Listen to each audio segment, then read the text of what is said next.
Devo stare qua, sai, perché c'è un collegamento. Se siamo in due è un problema.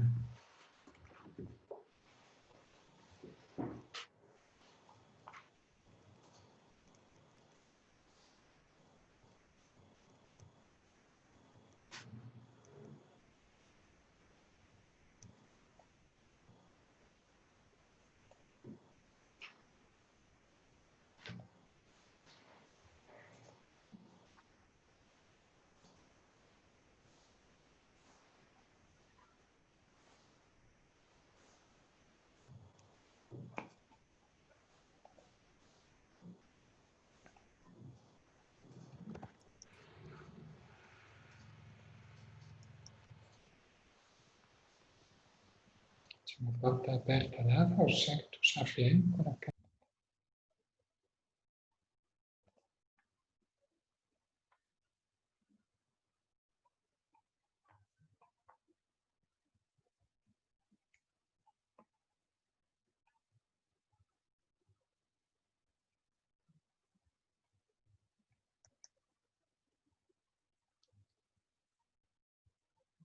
Hello, everyone. Welcome.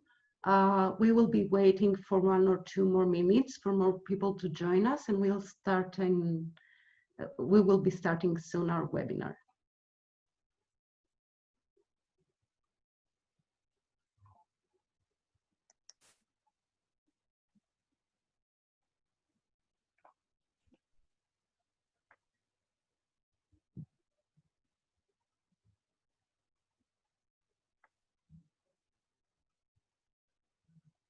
While we are waiting, you can use your chat box in order to introduce yourselves, your organization, and your country. Thank you.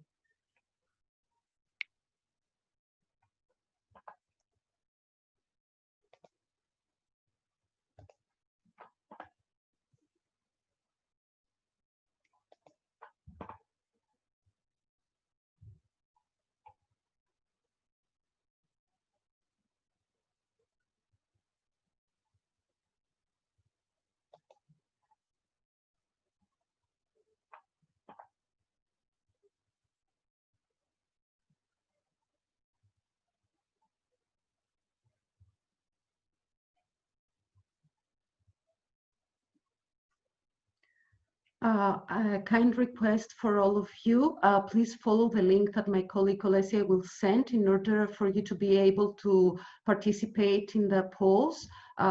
We will launch a little bit later, but it is advisable to be ready for this. So you can find on the chat box the link you have to follow in order to participate in the activities we have prepared for you.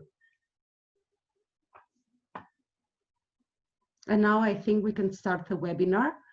Good afternoon, as well as good evening and good morning, and a very warm welcome on behalf of ISSA to all of you who are joining us from all around the globe.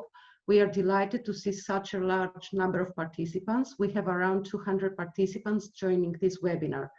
The role of parenting support programs in promoting and sustaining playful parenting is the title of today's webinar, hosted by ISSA with the financial support of the LEGO Foundation and UNICEF. We hope that the presentations, discussions, and examples today will provide you with useful insights and reflections about what playful parenting is and why it is a win-win situation for both children and adults. And we hope you will learn more about ways of promoting and ensuring playful, warm, and responsive interactions between children and their parents, especially in the context of challenging periods like the one created by the COVID-19 pandemic. My name is Konstantina Rentu, and I'm a senior program manager at ISSA, the International Step-by-Step Association. For those of you who do not know us, ISSA is a membership association powered by close to 100 organizations working in the early childhood field, primarily in Europe and Central Asia. Our work revolves around quality, equity, and a high-quality workforce in early childhood services. Today, I will not facilitate this webinar alone. With the help of Diego Adame, who is Director on Playful Parenting at the LEGO Foundation, we will walk you through this webinar together. But not just that, behind the screen, my colleague Olesia is supporting us. Dear Olesia, thank you for your efforts. Of course, this webinar would not be feasible without the contribution of our panelists. We are honored to introduce you the 5 experts who accepted our invitation to participate in our webinar. Today, we have with us Diego Adame, Director, Playful Parenting, Lego Foundation. Diego, who will be co-moderating this webinar with me, leads the Lego Foundation's parenting initiative, which includes investments in projects, research and advocacy activities in 6 countries to scale parenting interventions benefiting 2.5 million children. Previous to that, he led the foundation's strategy and startup phase in Mexico. He's originally from Mexico with a background in economics and an MBA in international development from the University of Geneva. Dr. Giorgio Tamburlini is the president of the Center for Child Health and Development, CSB in Italy. CSB is a non-profit organization which operates in Italy and at the international level. The mission of CSB is to ensure to all children equal opportunities for optimal cognitive and socio-emotional development. Giorgio has extensively provided consultancy to UN agencies like WHO, UNICEF, and World Bank, and international NGOs on policy and program development and implementation, with over 30 years of experience in more than 30 low-income and middle-income countries.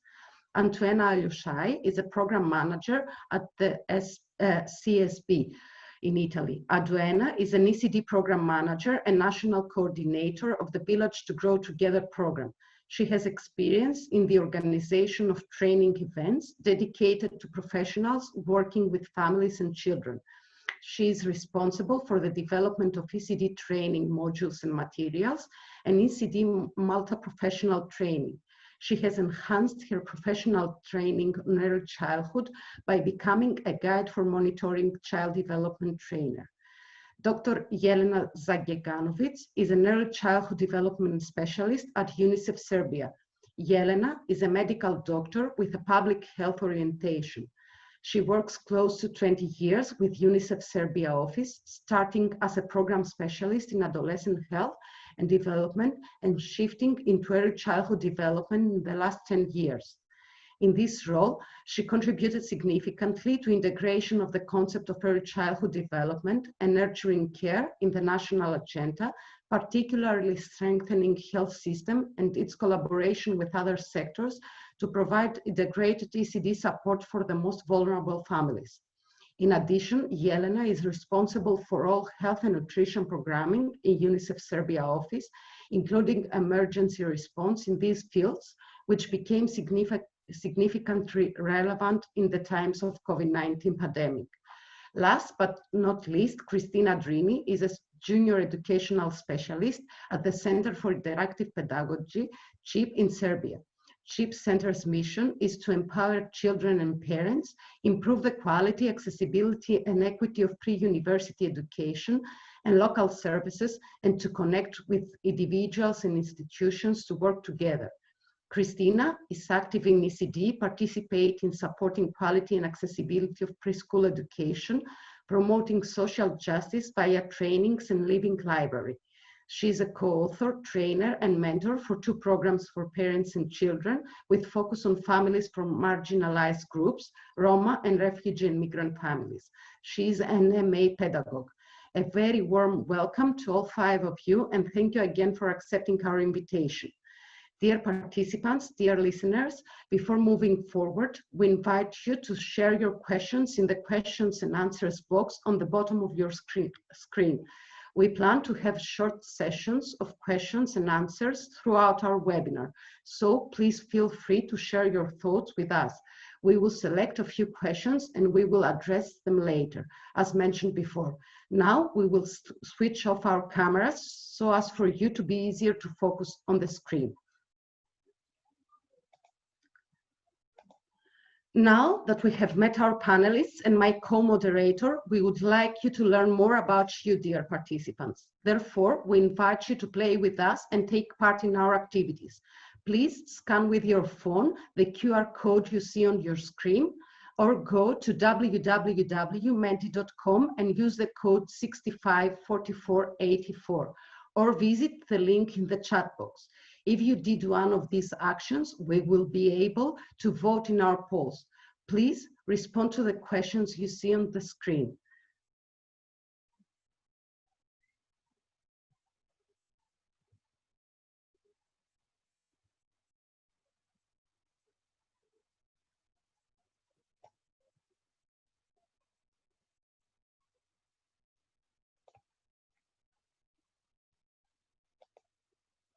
We will be waiting one more minute in order for everyone to pin themselves.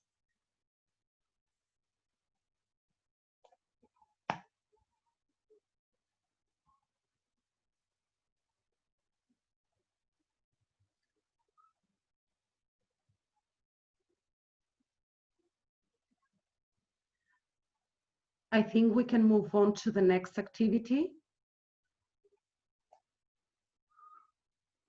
While you're providing your responses, it is good to mention that the webinar is recorded and we will share the recording with all of you who registered.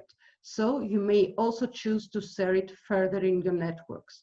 Check our website, www.issa.nl, and explore our Knowledge Hub with rich resources and find out what our members are doing.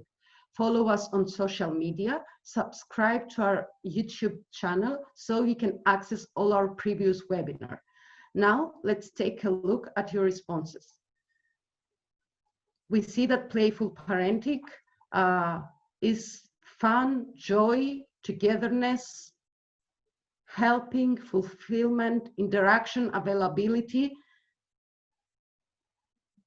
bonding, easy. I hope that by the end of our webinar, we will be able to confirm some of those responses. Thank you for your participation. We are now ready to start the webinar.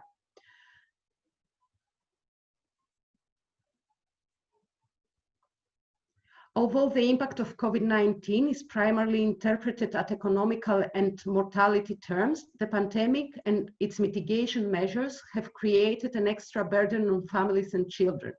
Children are surrounded by a wide variety of human rights risks that include but are not limited to their right to play. Parents as well, although they have in many instances the opportunity to spend more time with their children, at the same time they struggle to switch off, trying to stay on top of work at home while schooling and spending quality time with their children. As a result, the pandemic seems to trigger parents and children's mental health and well-being. Acknowledging those risks, a wide variety of international organizations have developed and shared tips, programs, and a vast amount of resources for families in order to support their own and their children's mental health, as well as their children's learning, development, and well-being during this crisis. One of the central tenets in many of these resources is the importance of play and the therapeutic role it has in helping children and their parents recover a sense of normality and joy. International organizations such as the International Play Organization and the Lego Foundation have committed to protect children's right to play and to support families in playful parenting. Given the importance of play for both children and adults, as well as research results which highlight that parents may need support in developing playful skills, it is important to highlight child-parent playtime as a mental health promotion strategy for all children. Acknowledging that this should be a high priority on the agenda of immediate response to the COVID-19 crisis in terms of parenting support provision, this webinar aspires to highlight why playful parenting is a win-win situation for both children and adults in general, but also during crises like COVID-19, and to share insights about how we can ensure playful, warm, and responsive interactions between children and their parents. Now that we got familiar with the topic of today's webinar, it's time to learn more about your perceptions about play and playful parenting as they affect the way we define and use it. Next slide, please. As it is important for us to understand our audience's perception of play and playful parenting, we have prepared 3 questions for you.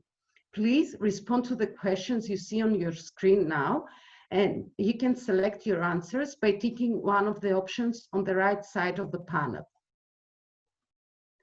You can start participating in the poll now. We have a few seconds for this activity.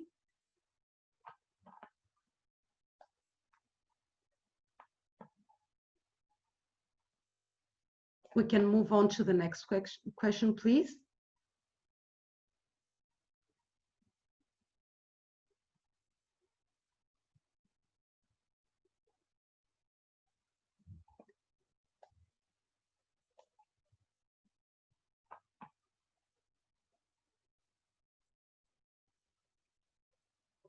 Next question, please.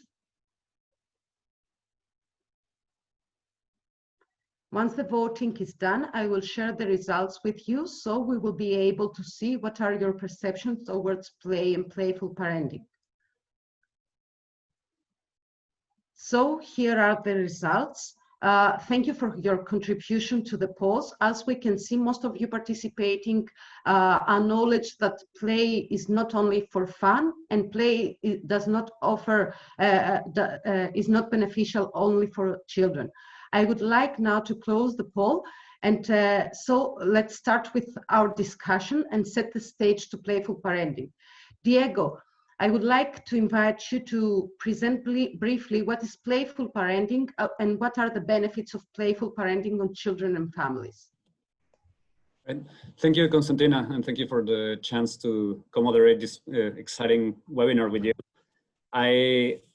I was looking at the results of the poll we just did, and I think it's very clear that the participants we have today, everyone is convinced that play is definitely beneficial, not only for children, but also for adults.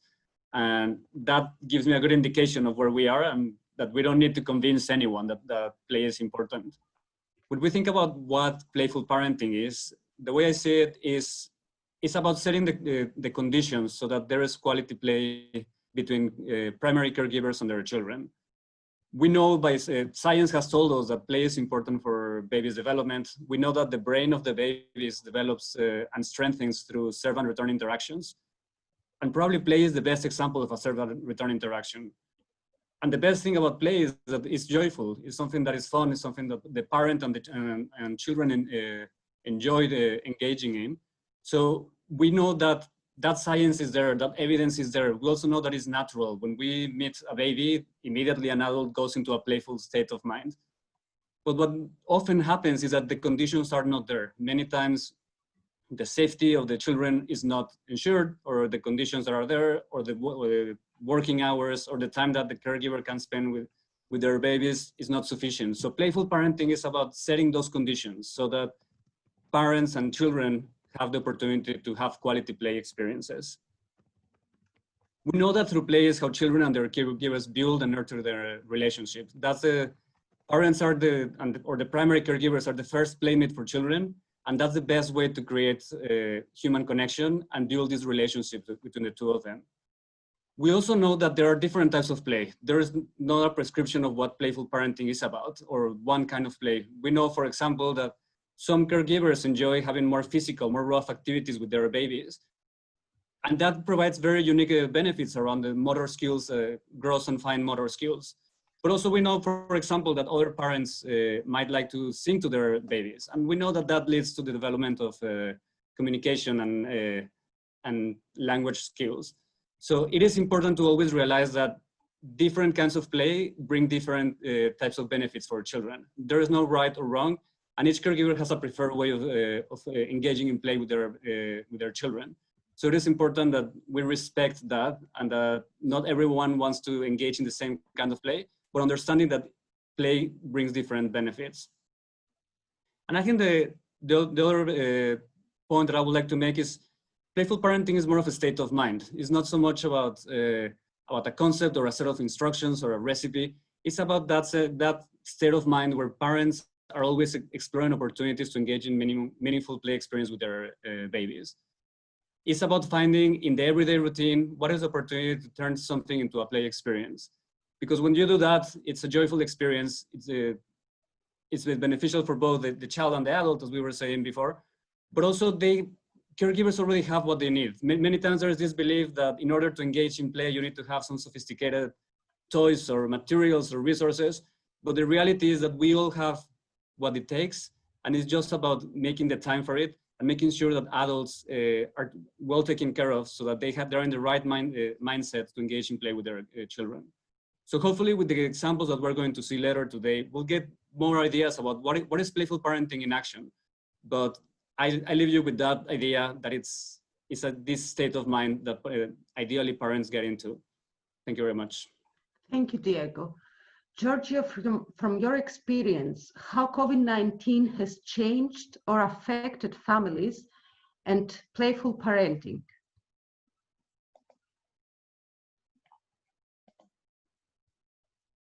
Diego, Giorgio, you are muted. Can you please unmute yourself? Hello, buongiorno. Thank you, Costantina, for the opportunity to speak to such a large and diverse audience. Coming to the question, probably most of the participants remember that earlier in the story of this pandemic, the United Nations released a policy brief where the pandemic was defined as a great risk to becoming a child rights crisis. Well, now we know that this is exactly what happened. In a paper just published and coordinated at Johns Hopkins University in US, there were some estimates based on the available data, global estimates about health and education consequences. And just to give you an idea, the lower estimate about the burden of death, avoidable death that will not be avoided globally due to the indirect effects of the pandemic, which means mainly through the disruption of health services and the disruption of family life, etc. Well, the lower estimate was 250,000 deaths in children, and the higher estimate was over 1 million. So this is just the dimension of the crisis we are witnessing, of course, with differences from country to countries, but certainly with a high burden paid by the poorer countries and paid by the families that already experience some difficulties.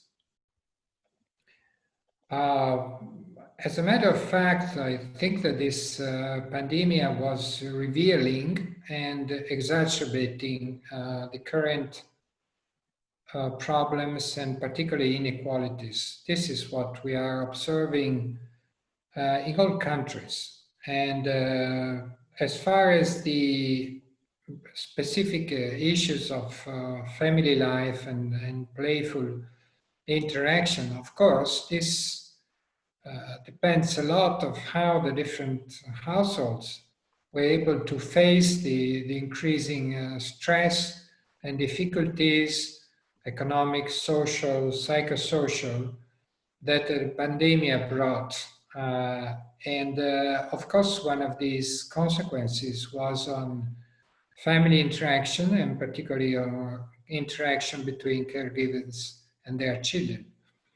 In many instances, there was a disruption of family life due to all kinds of hardships, but also we observed the opposite side of the coin. So I remember that in an earlier stage of the pandemic, I defined this as a precious opportunity for caregivers to engage with their children in the responsive caregiving and of course also in playful interactions, due to the fact that quite simply the parents had more time to devote to their children. Of course, The time must be a quiet time, a calm time, a time reasonably free from stress and concern due to health concerns, due to sometimes shortage of food insecurity, and so on.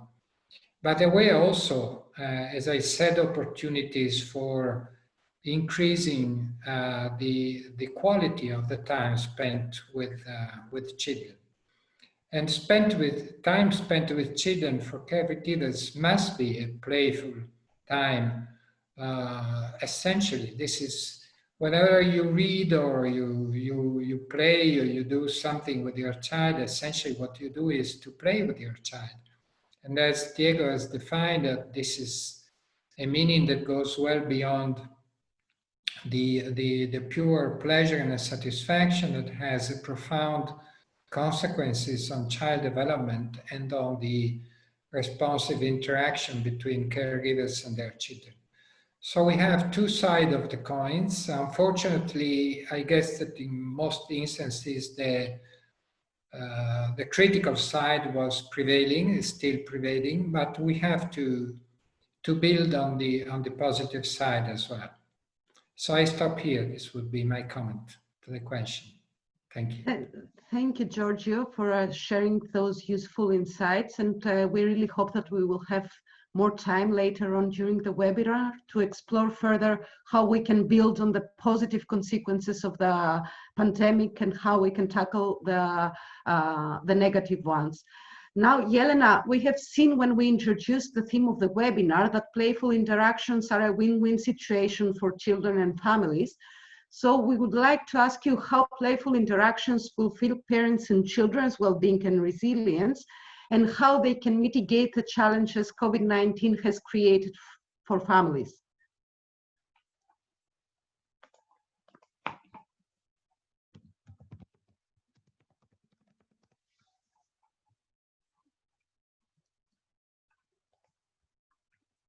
Jelena, the floor is yours. Okay. Yeah, I forgot to unmute myself. Yeah. Thank you, Konstantina, and thank to all participants that joined this webinar. It's really a pleasure to be here today with you and share some insights from the previous months, which are related to COVID-19. But most of the insights are actually coming from something that we already know. COVID times have just reiterated some of the lessons learned that we were aware of, and they come along the line that really the early age of children is the most important for child development. The interactions and the environment influence on their development is critical in these early years, and we cannot postpone this time. This time is something which is happening only once and cannot wait for emergency to end, and cannot wait for parents to stabilize and for services to reopen. We really have to be supportive to the children in these early times, whenever and with whichever means. The other important lessons learned for us is really a critical importance of parents. Yes, parents are the most, as Diego said, playmate to a child, but also life mate to a child, somebody on whom child is really relying in their early years. But with the COVID-19, it brought even additional perspective, because all the other services, all the other support was almost inexistent, or was at least not as intensive as it is. And investing in parents, investing in parental competencies, in parental strengths was really a critical strategy to support children in this time.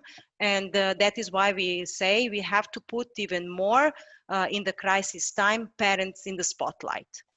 And as Giorgio just explained and talked about the most vulnerable families, really the crisis gave us another lesson, which called upon particular attention to the vulnerable families. Yes, the vulnerability is exacerbated in this period, and those that are used to not having sufficient coverage with services and support and information were even put in much more difficult circumstances. And for us as as a general population, maybe this was time to understand better the vulnerable communities, because we were exposed to the similar situation where services were not as available and support was not as available. So we can just imagine how it is for families who have that as a continuous life circumstance. And in this regard, we do really look at the play and playfulness as not only it's a strength strategy, it's a mitigation strategy. It is something that can fulfill the life of families and really turn this coin from something which is really all the negative sides into the positive sides. And I don't think we need to mention how much playfulness and how play contributes to learning and development. I think this is really something already known.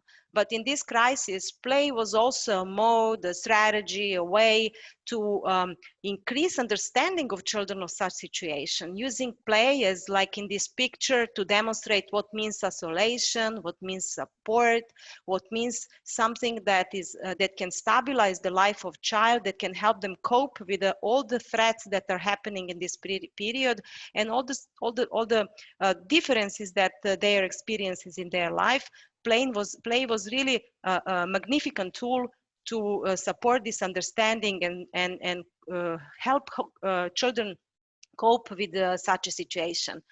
In the same time, we heard from, for example, we have a telephone counseling service in the country, Hello Baby, and they informed us that for many parents were calling them much more because they didn't have any other services. But for many of them, this was experience even of the lifetime, both parents being at home, both parents being able to establish even stronger relation with their children, of course, if these stressful situations can diminish. So in that sense, play was also very critical for ensuring protection, for building a parent-child interactions and avoiding any kind of non-harmful practices that might also occur due to stress and other things. It was also stress relief, not only for children, but very much for parents. And with all that, it really builds resilience. We tend to say that for children, play is not only a language they understand. For children, play is actually building and contributing to child's immunity. And on the other side, play is a state of parents' mental health. If parents are in the play interactions with their children, they definitely feel much stronger, much better in their lives. And just to mention that in Serbia, to support that, we managed through social media and through the support and partnership with the national broadcast to heavily support parents with tips and information and advices, and engage a large number of experts and communities to provide messages that are putting play in the focus and that are helping families to use it in all these different ways to support and mitigate the consequences that COVID had on their lives. That is from my side. Thank you, Yelena. Thank you. Now we are ready to move forward to the next session of our webinar. In this session, we will learn about effective approaches that organizations in Italy and Serbia have pursued in order to ensure playful, warm, and responsive interactions between children and their parents. Together with Yelena, we will learn more about the Scaling Up Playful Parenting project, which is implemented by the LEGO Foundation and UNICEF in partnership with the Early Childhood Development Action Network, Africa Early Childhood Network, ISSA, the International Step-by-Step Association, and Aga Khan Development Network. Yelena, the floor is yours. Yeah, thank you, Konstantina. Here I am again. I hope a few more minutes to talk about this very important initiative that we are having in Serbia, Scaling Up Playful Parenting. It is an initiative together with the LEGO Foundation and UNICEF, and a number of national and local partners, expert community, academia, parental association, that will last for the following 4 additional years, with the aim to support parental programs and parents in increasing their competencies for playful parenting and for real quality support to their children.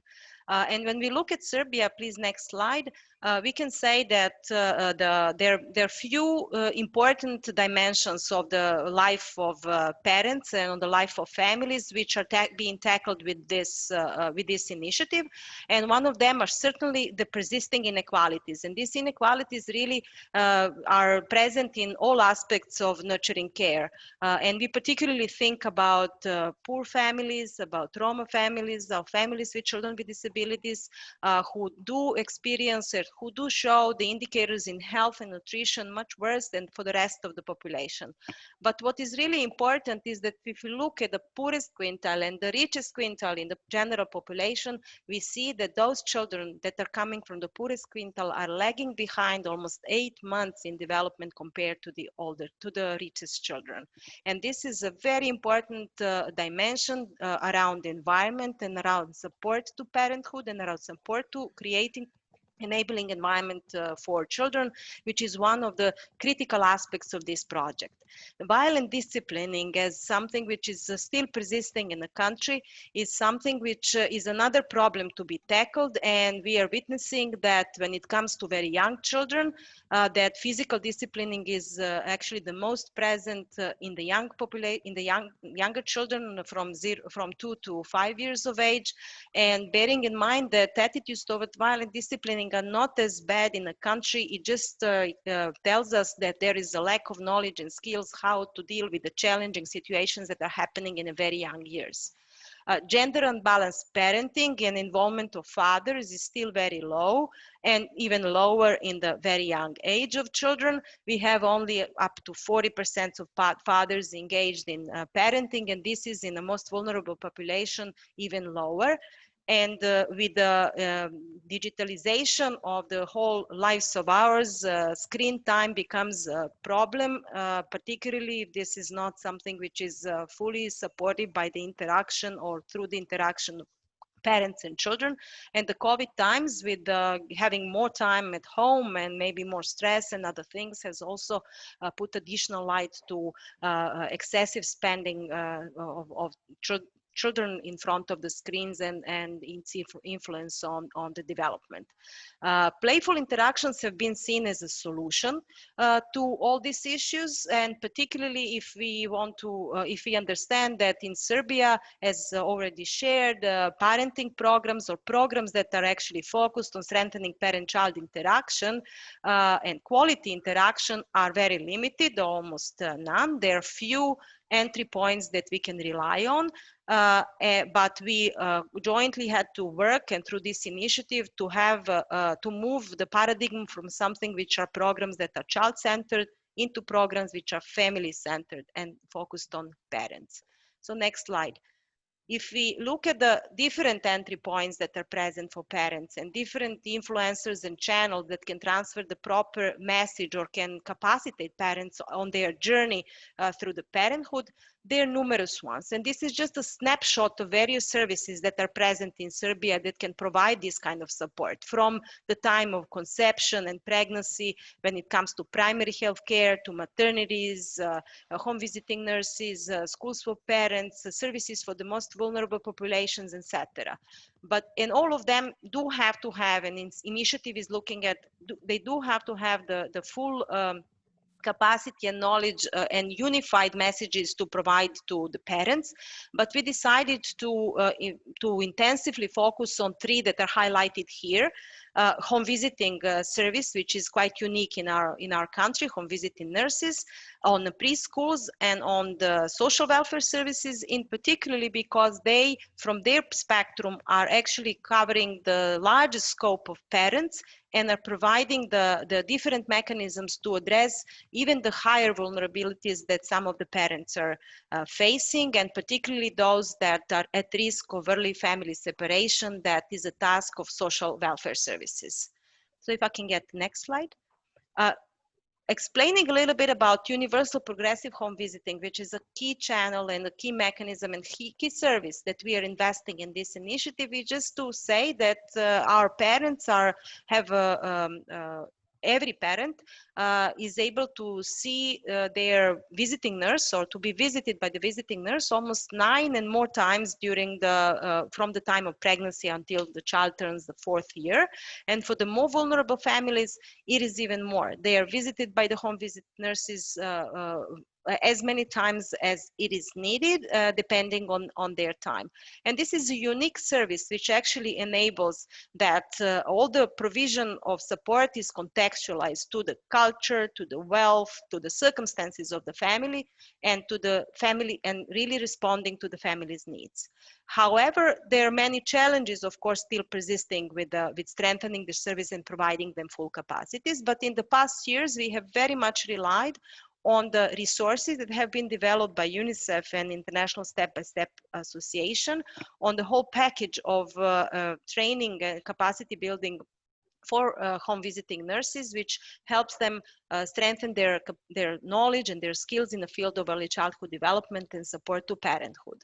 But to explain a little bit more what are the advances or what are the upgrades that we are bringing to the universal progressive home visiting service, you will see on the next slide that there are few areas which are given a particular focus.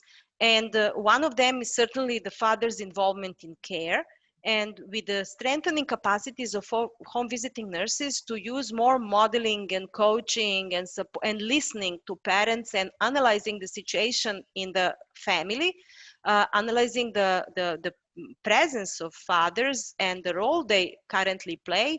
We are also supporting them to use every opportunity to strengthen fathers' involvement by scheduling their visits when both parents are there, and supporting and using of modalities of flexible and maybe feasible working hours of home visiting nurses in order to manage to have both parents on during the home visit in order to support them both. By also starting with the father's involvement from the very early time, already from the pregnancy, but through the continuum of child development, by really supporting fathers through the different routines that are happening, that are present in child lives. But in the same time, also by introducing supervision, which is allowing home visiting nurses to also, through the self-reflective practice, address their own beliefs, their own barriers, their own prejudices when it comes to balanced and gender balanced parenting. The other component, important component, is certainly strengthening the playful parent-child interaction. And home visiting nurses are more and more focusing on the environment, helping the families to create the environment which is nurturing for playfulness, which is nurturing for parents, helping parents be on the same level with their children, understand how they can help their children lead the play, understand how they can use the items already available at home for play. But what is the most important, understanding play as part of the communication with children through everyday based routines. And the third more important component, which is advancing the role of home visitors, is actually focusing on caring for the caregivers, caring for the parents, ones that are the most critical for the child development, by helping them strengthening their skills for counseling, for listening, for understanding the needs of priorities of the families and supporting them through this process, to provide them emotional support, to provide them good guidance to other referral services, and to help them develop communication and conflict resolution skills, which are sometimes really, which is actually critical for the safe and enabling environment for children.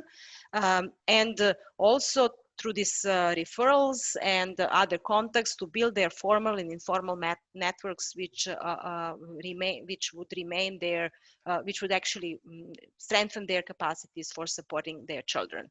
I'm not going to go through the last slide, but we can just show it. These are different strategies from the national to the strengthening ECD workforce, ECD services, and particularly communication components, which are enabling that this work and these services are piloted and tried in certain localities and then transferred to the scale, national scale, but also many learnings we hope to the global scale as well.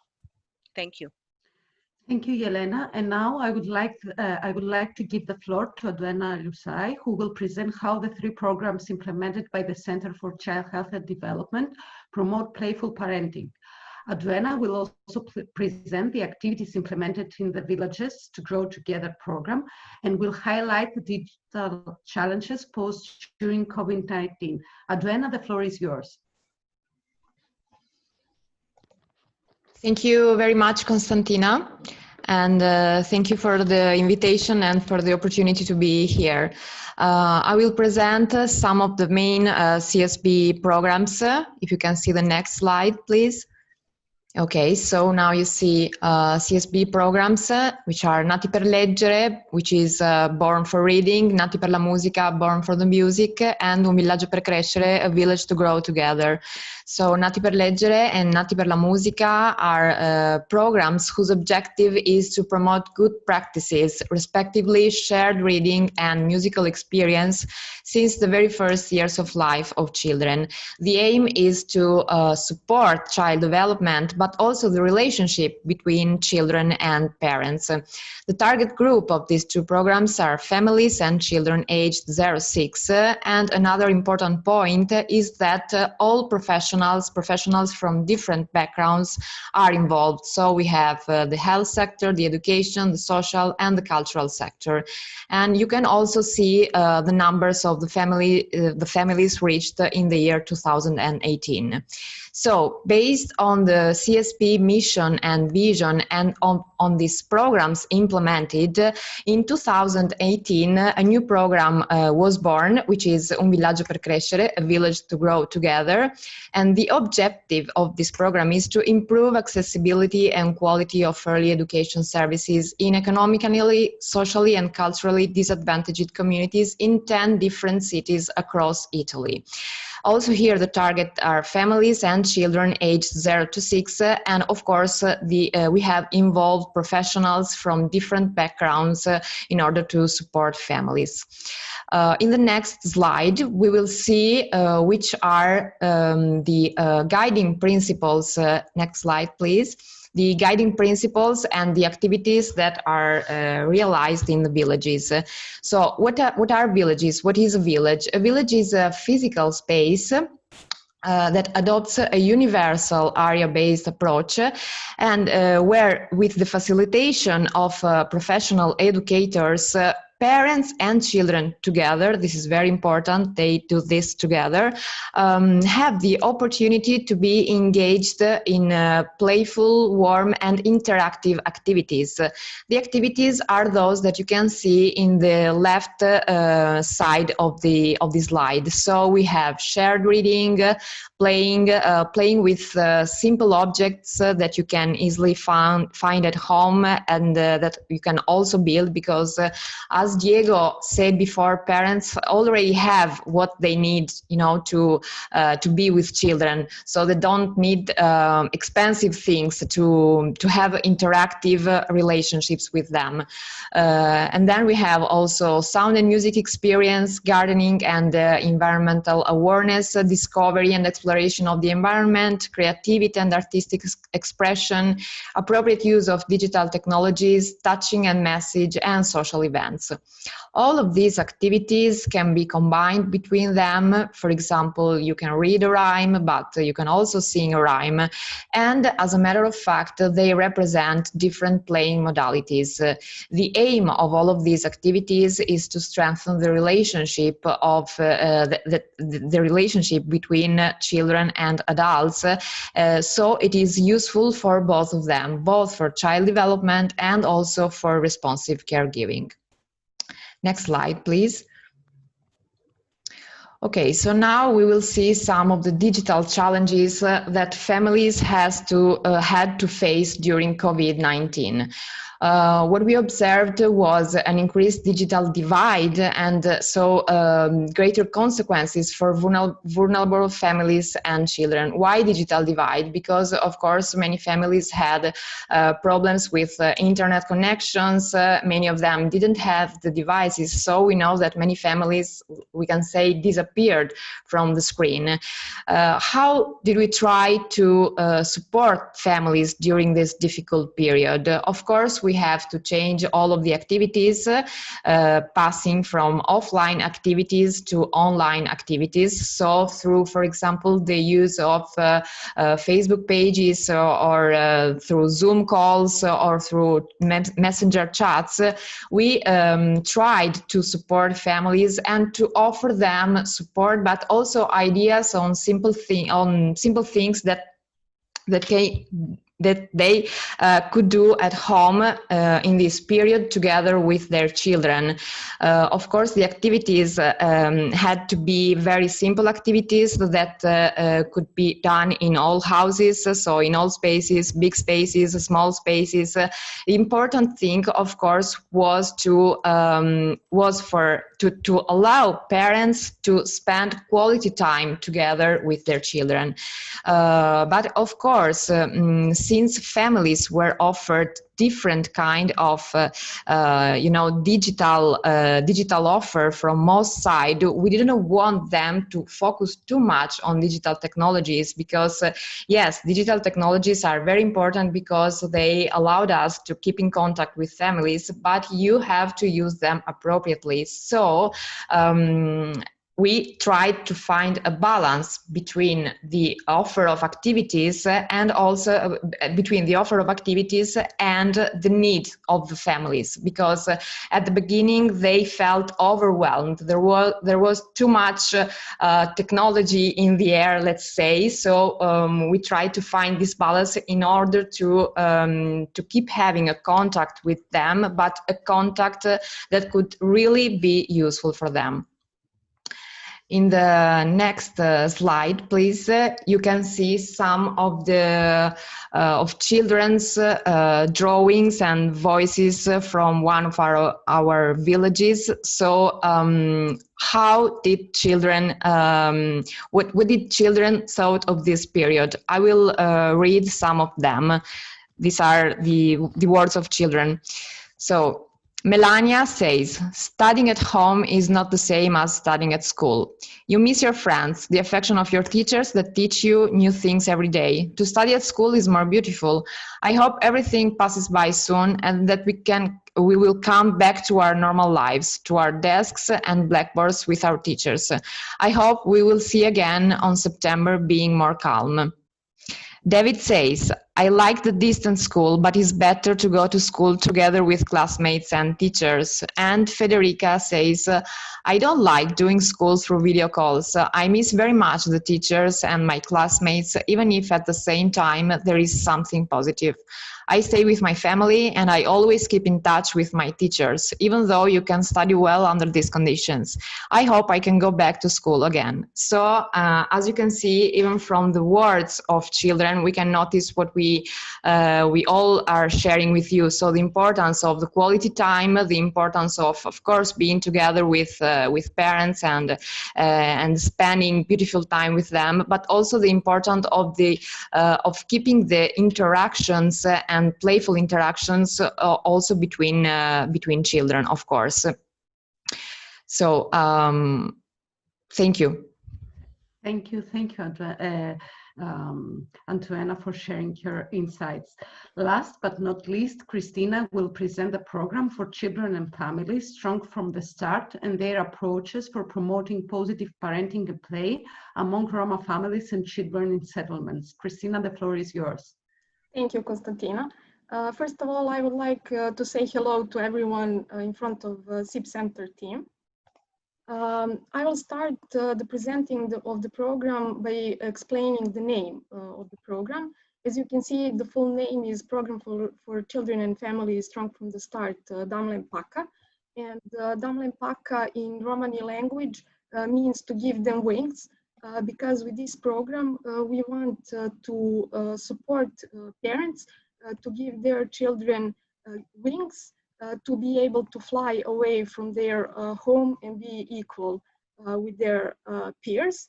And in shortest words, to explain the program goal is to contribute to the growth, development, and well-being of preschool children from Roma families and other vulnerable groups.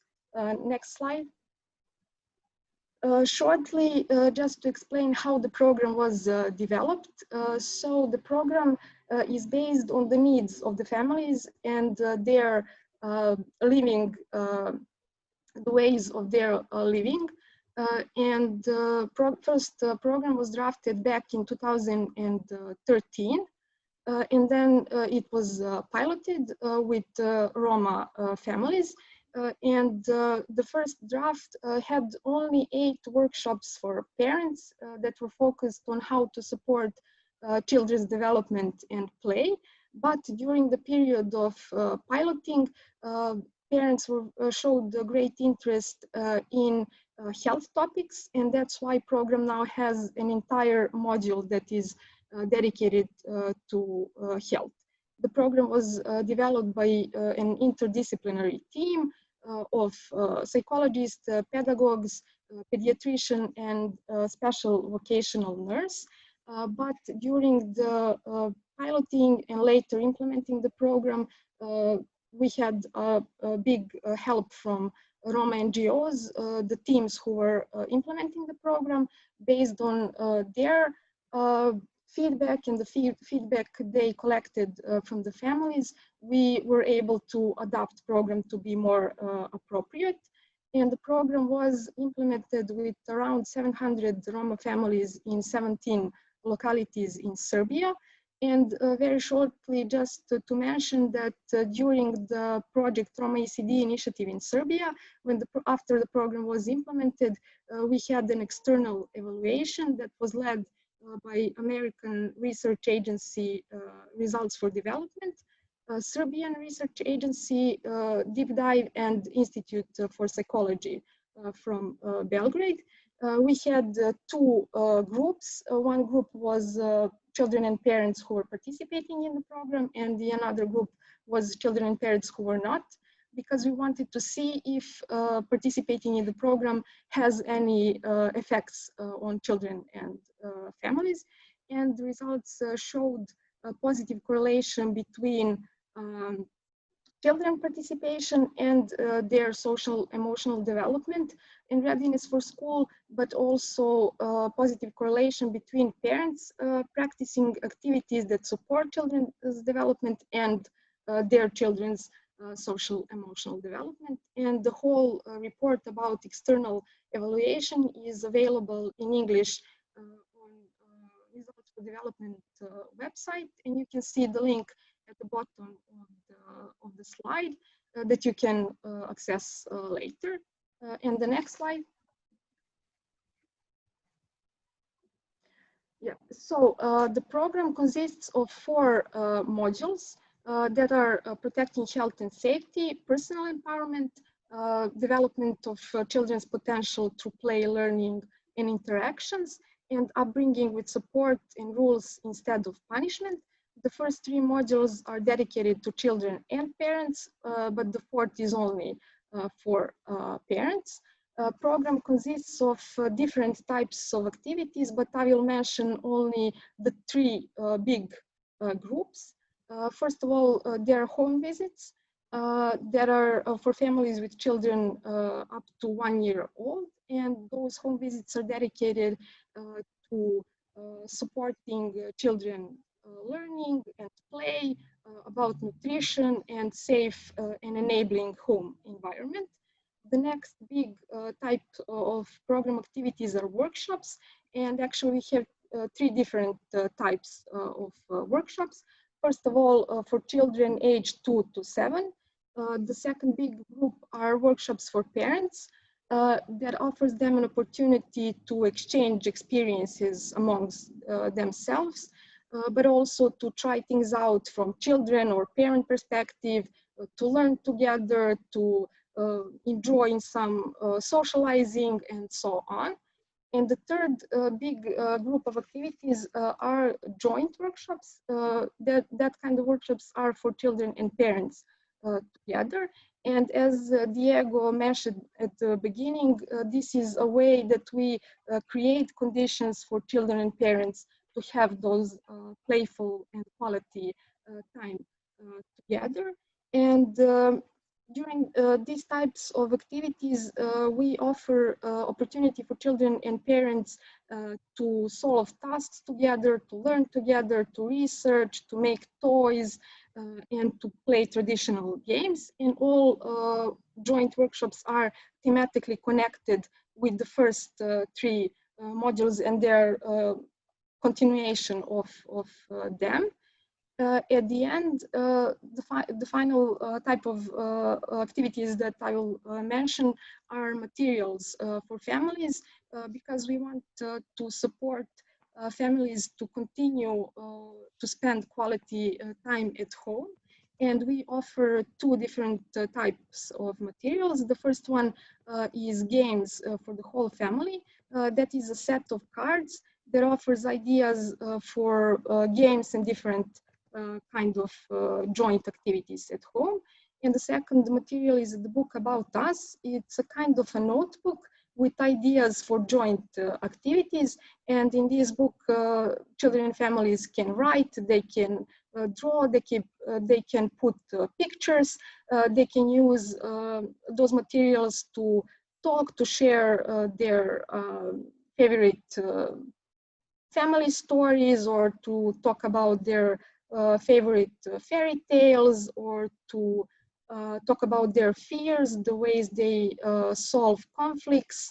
They can be creative and so on. And also, as other colleagues mentioned, we really want with all of these materials and activities, workshops and other activities, to share a message that for quality time together, you don't need expensive toys or certain type of equipment or certain level of education, but we really pay attention to personal and family experiences as a way to further enjoy in their family time together.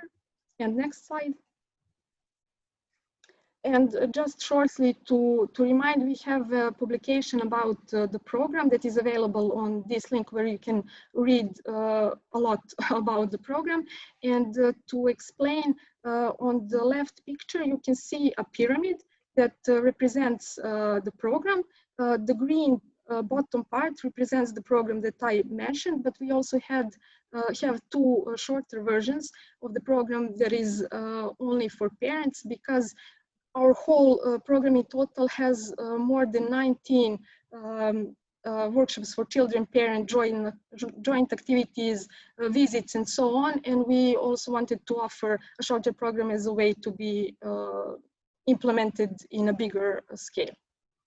So that's all. Thank you. Thank you, Christina. Now I would like to ask Diego if we have any questions from our audience.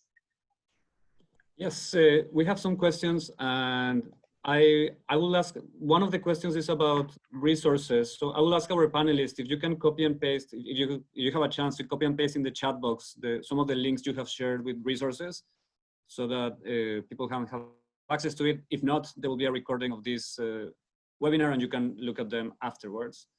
We have other questions that we will cover later in the call, but for now I have two questions, Konstantina. The first one comes from Sunisha Auja. Sorry if I'm not pronouncing that correctly. And the question is, can panelists please share what are the metrics, measures of change as a result of playful parenting programs?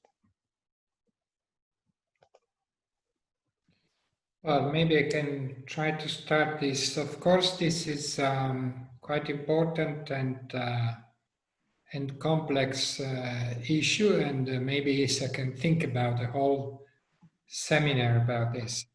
But commonly, you refer to three different dimensions: those referring to parents, those referring to the child development, and those referring to the home environment. And about parents, what we try to measure is, of course, how their knowledge improves about child development, how their attitudes about getting involved in playful interaction, reading, etc., with their children is modified by the program. And of course, we look precisely to the practices that are eventually introduced in the home with respect to previous times. We try to measure the overall time spent with their children. And as far as the child development, where we have different kind of tools, we use the global monitoring for child development, but there is currently a lot of discussion within international agencies about the instruments to be used. And then there is an instrument which is quite well known by everybody, which is the home environment tool. So I stop here because otherwise the issue becomes, in fact, very, very much articulated and complex. Thank you, Giorgio. Diego, shall we move forward to the next question? Yeah, and the next question is from Milos Bulatovic, and he's asking, it's a question related to gender unbalanced parenting. Which specific activities will you take to involve fathers in general in playful parenting? And how to deal with fathers who come from vulnerable groups, for example, from Roma communities? I think Christina can also say some of the things. Thank you. I'll try to respond. But one of the things I would like to say is that we tend to be very much sticking to our prejudices that fathers do not want, or they do not care, or they do not maybe know how to engage in gender balanced parenting. But actually, it's about it's like everything. We have to provide the environment, an enabling environment, and support them through this process. So by changing our state of mind to something which is more providing opportunities for fathers to engage in daily routines, not creating something which is like almost impossible for them to participate with, we have proven very successful results. Of course, it's a process, because it's not only a process with those that are frontline workers that are supporting this to happen, but it's also a process and not only with fathers, but it's also a process with mothers, because mothers take a quite important role in this, and this is a unique role they have played over years. So they have to give up something to gain something else in this gender balanced parenting. So it's really working with the whole family to understand why this is beneficial for everybody. And secondly, just to empower and encourage fathers and give them opportunities for something like that, and have support from the family to maintain this practice throughout. And we have already, I think, shared through presentations some of the concrete examples that also frontline workers can do, and Christina also shared, but if she wants to add something, because this was particular for the Roma community, she can move on. Yeah, thank you, Jelena. So what we learned during the implementation of the program during the last several years is that we didn't have equal participation of the fathers in all localities. And we learned that very often the way of fathers to participate depends on the attitude of the facilitators of the Roma NGO who is organizing and implementing the program. So, for example, if facilitators believe that fathers are not interested and that they won't participate, the participation of the father is, of course, much lower. So we learned that during the next times in the future, we definitely have to work with facilitators and with Roma NGOs on their belief system in a way to encourage bigger participation of the fathers, because in some localities we really had a great participation of the fathers where Roma NGOs had different attitudes towards that. Thank you all. Dear participants, please continue to share your thoughts in our question section. We will have time to answer a few more questions at the very end of our webinar. And before we move forward to the next part of our webinar, and after hearing from our panelists how we can ensure playful interactions between children and their parents, Diego, I would like to ask you why we should choose playful parenting approaches instead of other approaches, and what is the difference with other programs that do not build on playful approaches? Thank you. I think the simple answer is evidence, right? There's so much evidence that parenting programs that have a focus on play have better results and provide better outcomes for our children. We know from the Richard study in Jamaica that when you compare an intervention that is just health or nutrition related on its own, and you compare it with that supplemented with play, the increase in benefits for children through their lifetime is significant when you add that play component. But also when we think about play, if we design a program, if the goal of the program is to ensure that parents or caregivers and their children have quality play interactions, you will end up covering everything, because you need to make sure that there is a safe space. We need to make sure that the caregiver or the adult has a healthy mental well-being, that there has to be quality interactions, or there has to be time to be spent. So whenever we design something having the goal of the child having quality play interaction with an adult, we will cover all of the aspects that are required for a quality parenting approach.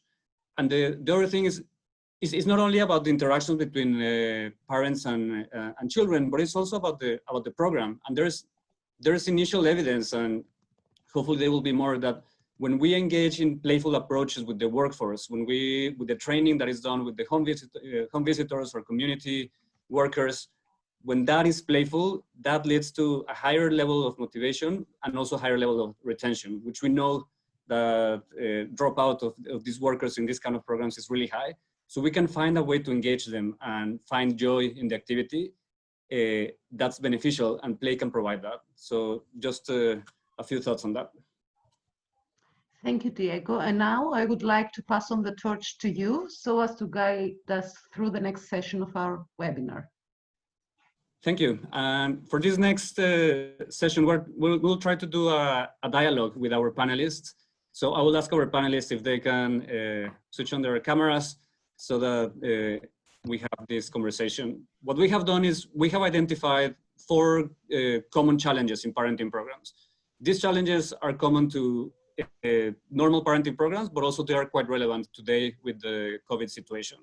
So I would like to go through these challenges, and I will ask some of our panelists to give us a quick answer on what they have done to address this challenge. So we're not going to focus on exploring the challenge or identifying the challenge. We did that already. So now let's get some inspiration from some of the solutions and what our panelists and organizations are learning. So if we can move to the first challenge. So the first one is about ensuring parents realize the importance of playful parenting and are willing to change their behavior. So this is about the perception and the attitude of the parent.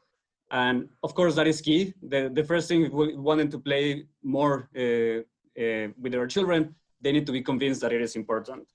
When we started the webinar, Giorgio, you were mentioning how these days with COVID, like more than ever, parents have more time to spend with their children. But how do we make sure that they actually believe in the importance of play? And I don't know if you can share some of the work you have done to address this challenge.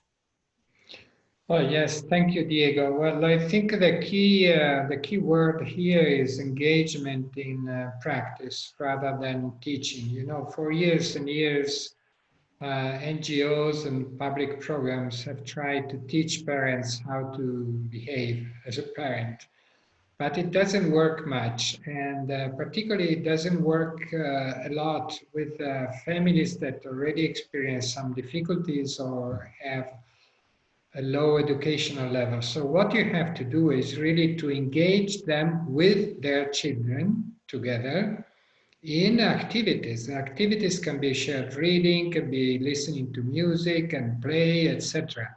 I mean, the core content of the activity is important, but really what is very important is that this happens. And of course, you need experienced educators to guide parents, to offer the opportunities to uh, to show them how they can use common objects and environments to do this. And of course, these educators, it's very important that they are able to communicate with the parents, because working with children is different than working with parents. So most educators are able to work with children, but they are not very experienced in talking to parents and guiding parents through practical things. And one final thing that I think is very important, this kind of communication, is to the praise component, the giving value to whatever parents try to do or have tried to do, because this is the best starting point in order to establish a relationship, to gain confidence and trust, and start a dialogue, and then continues. And then the other important thing, that the parents share this experience with other parents. This is very powerful. When you do with this with other parents, then you have a sort of social learning that adds, it's synergic and adds to the experience of single parents and multiplies, because they feel part of a small community trying to do something better. Thank you, Giorgio. And yeah, I think extremely relevant points about learning by doing, about praise, about the intricacies of working with adults instead of children, and the power of peer learning. I wonder, Christina, if you have similar experiences in your program or something you want to share. Yes, so I will just shortly describe like often in Serbia, you can hear that Roma parents don't want to play and are not playing with their children. But we must not forget that while growing up, Roma men and women often had other obligations and tasks in their families to do, and maybe didn't have enough time to play. And during the adult period of their life, they had other obligations and work to do, and not all of us have great time management skills to organize everything during the day to make some time to play with children. But what we learned during the program implementation is that they are very motivated and they want to play with their children, and we really enjoyed while watching children and parents playing together, making toys and different things. But also during the workshops that were only for parents, we saw the same. And the other way how we can ensure their quality and playful time together is, as I mentioned, by offering them materials with ideas what they can do together at home. Perfect, thank you. And yeah, and it goes back to the learning by doing, and especially when, like what you say, when parents don't even have the experience of playing themselves as children, the only way that you can really convince yourself about the value of play is when you do it and when you reflect on it. Can you help me move to the next challenge? So challenge number 2, implementing effective training strategies so the workforce can deliver quality interventions. So this is about the workforce. And Giorgio, you started talking a bit about this, about that importance of working with the trainers or the people that are delivering the parenting approach to parents. But I don't know if any other reflection from your side of how to engage this workforce in a more meaningful way. Well, of course, as many organizations, we use both professional people and volunteers. And I think that the basis must be given by professionals. They might be educators, child psychologists, therapists, and so on. But what we try to do is then building on this background that they have, this professional background, and putting them together to discuss their practice in the light of the evidence. Because as you said before, there is a lot of evidence. So reading and discussing this evidence and trying to match the evidence to what they do or have been doing is very useful. So we engage our educators every 6 months in a couple of days of let's say, training and discussing what they have been doing. The other thing is that I wanted to mention is the fact that this kind of programs do need to have the support of the services, the public services. So what we do is to engage the health professionals, starting from pediatricians and nurses, but also midwives, educators and other social workers in knowing what we are trying to do with the village and other programs, and trying to get their support through homogeneous, coherent messages that they give to the families they see. Thank you. Again, yeah, I think it's really important but you mentioned again that the power of the peer, but also I think this consistency of messages, and I think that goes to all of us. Many times organizations we're working with similar communities, and how do we make sure that the messages are consistent? Because many times it's the same workforce that is delivering approaches. And Yelena, we have a number of questions for you in our Q&A, but one of them is related to what do you do in order for training and for supervision of the home visitors? I don't know if you can share a little bit of your... Yes, I will very quickly go through that. And I just have to explain that our learning was that basically home visitors, despite the intensive trainings they've gone through, they've been very, in their setting in the past, they still keep the very directive approach, very knowledge-based approach. So our strategy is changing now in capacity building. And we are preparing a package which is actually going to focus much more on helping them do the modeling, do the coaching of parents, and in that sense influence the behaviors of parents and help them really empower themselves in that practice. So not to go with a lot of knowledge, but also on modeling and coaching. And in order for that, for the frontline workers to be capacitated in this process, they do have to engage in a lot of self-reflective exercises. And this can be done only with the supervisors. As home visitors are the service, like a national service, part of the National Health Service, we are working intensively on providing a supportive supervision mechanisms for home visitors and to use various forms of self-reflective moments where they, of course, can do that through their own explanations, peer discussions, or watching videos, or direct supervisions in the field. Our modalities now looking at opportunity to have some blended model of training, which would be some 40 hours of training and at least 25 hours of supportive supervision. So giving quite an important component to that part. And another thing I wanted to mention is, and it's also mentioned in a question of the participants, is that in order to have a quality support from the frontline workers, documentation, monitoring, and a good guidance is really important, because that in that sense, and we with our programs have a checklist that home visitors are following, which are also providing them a certain guidance, but also providing them a good measurement of the situation in the family, and is guiding their next visit actually, and planning their next visit, because that was one of the questions that participants were also asking. And in order to do that, you also have to invest in training for it, and to invest in some of the easy ways of adapting this very important component of the provision of services in the allowed time to be with the family, which is not always easy, particularly with the shortage of staff in the field and other constraints that are part of the system.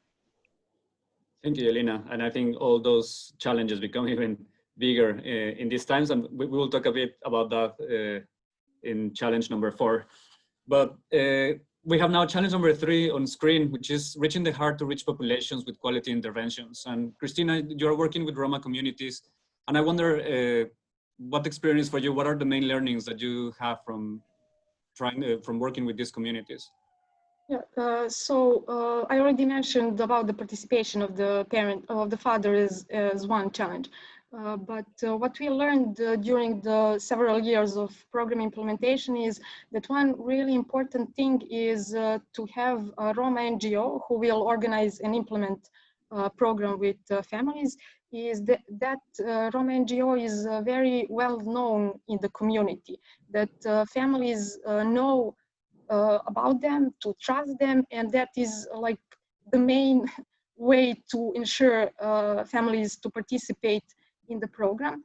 And but also we are aware that some families maybe are not completely fluent in Serbian language, and that's why we suggest to program parts of it, or maybe the whole one, to be implemented in Romani language in a way to support all families to participate and to use different kind of materials like video materials and pictures and all that kind of things. But also to keep families in a program is really important. All the things that previous panelists talked about is to work in a playful way for them to be interested and to continue coming in the program.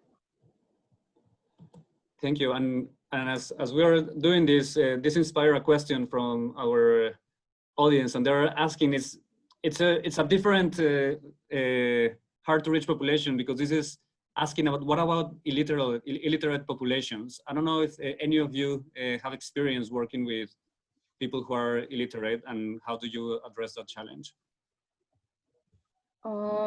From our experience, I don't think that we had parents who were totally illiterate. Maybe we had someone who is not completely fluent, but we used a lot of peer help, like from other parents, but also encouraged children who are fluent to help in organizing and implementing activities.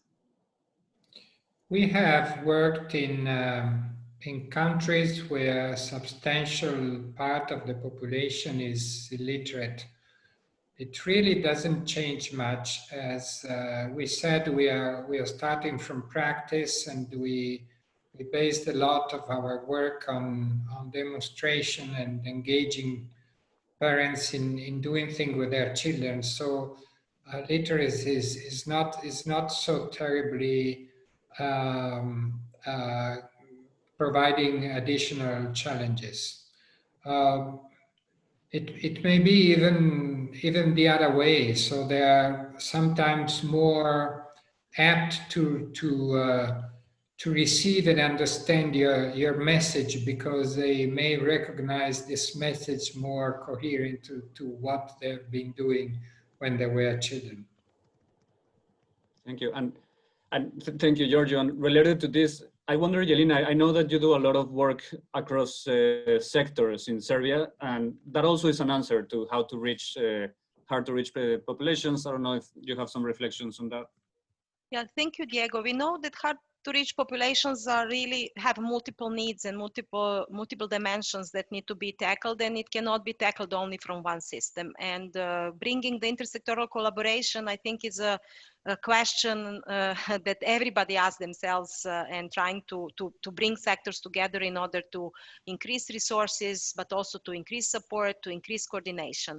Our positive examples come from working with the local self-governments to bring these sectors together, but also making sure that we develop a very concrete procedures that are procedures of referral, coordination, and what I said already in my presentation, having some common understanding and common messages across the sectors, so that we all speak the same, that we all actually promote the same concepts and speak the same language when it comes to the families.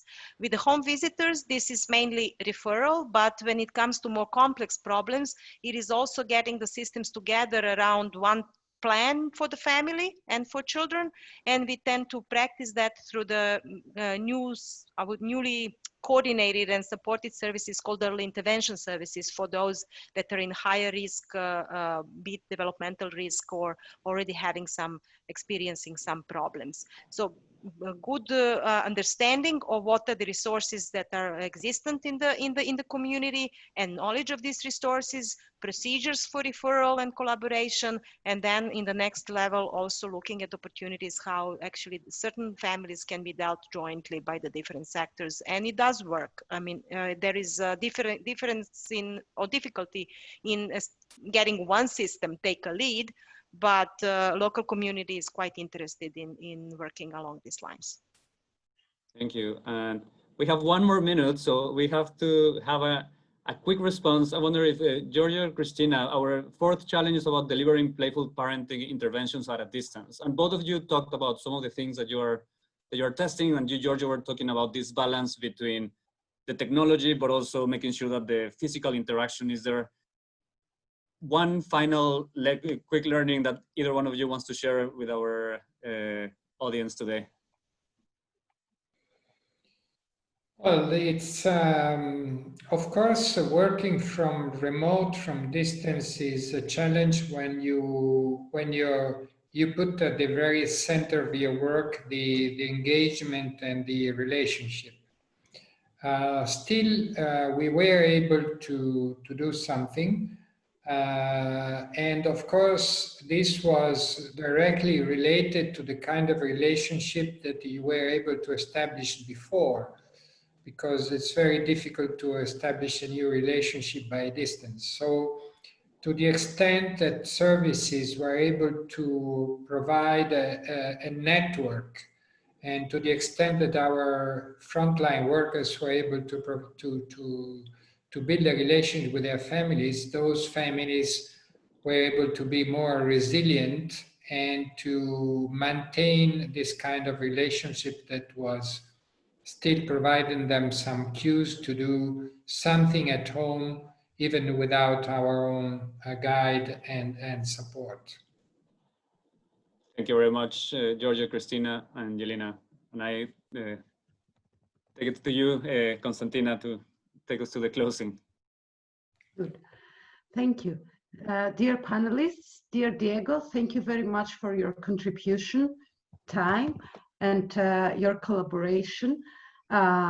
It was a pure pleasure to learn more about your amazing work in promoting playful parenting and how it can benefit both children and parents. Your work is highly appreciated. Dear participants, thank you for choosing ISSA webinar and investing your time in professional growth. We hope that today's examples have answered to at least a few, if not all, of your questions or dilemmas. We hope that we've fulfilled your expectations. Let us close with this webinar with the following quote. If they don't think we will play, they may not even ask. They just go about their business and we go about ours, and we all miss chance after chance to reconnect. On behalf of ISSA, the LEGO Foundation, and UNICEF, we wish you a pleasant day and overall success in your personal and professional life. Stay tuned for our next webinar. Thank you all. Thank you. Bye. Bye. Thank you for joining us. Thank you. Bye.